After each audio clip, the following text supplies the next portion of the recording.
დაიცავი განათლება ამ სახელწოდებით დღეს თბილისში სტუდენტური საპროტესტო მარში გაიმართა. სტუდენტები თავდაპირველად ილიას სახელმწიფო უნივერსიტეტის წინ შეიკრიბნენ, სადაც სხვადასხვა უნივერსიტეტის სტუდენტებმა შეკრებილ ახალგაზრდებს სიტყვით მიმართეს.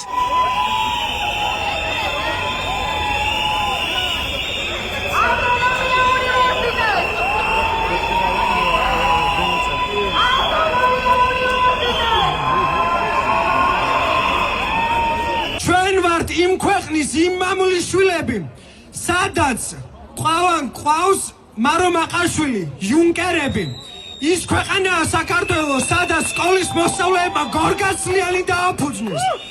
საქართველო ის ქვეყანაა, სადაც სტუდენტებმა და პროფესორებმა ხმა აიმაღლეს მაშინ, როცა ოკუპანტის საბჭოთა რუსეთი ცდილობდა ჩვენთვის იდენტობის წარქმევას. ჩვენ გამოვედით ქუჩებში და დავიცავით ჩვენი იდენტობა და ჩვენი ენა. ქართული სტუდენტობა სულ იბრძოდა და გააგრძელებს ბრძოლას. ამის მაგალითი არის ზუსტად რომ ეს ჩვენ დღესაც ვიბრძვით და უკან დახევას არ ვაპირებთ. ჩვენ გავაგრძელებთ ამ ეროვნულ ბრძოლას და მივიყვანთ ბოლომდე.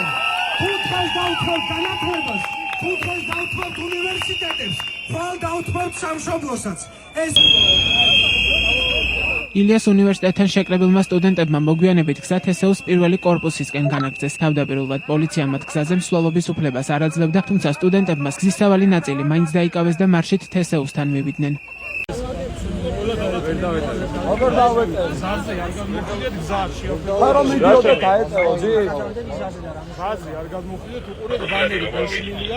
ბანერი არის ხალხს რაოდენობა არ ყოფნის ბატონო აქ უწოვდება გზა ვერავდივარ ბატონო დიდი რაოდენობა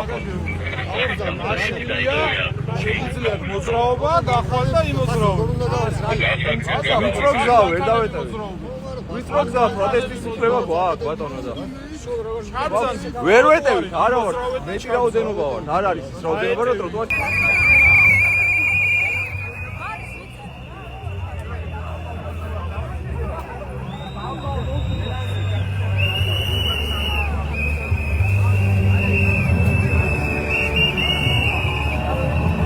თესეუს პირველ კორპუსთან შეკრების შემდეგ სტუდენტები მსვლელობით განათლების სამინისტროსკენ დაიძრნენ.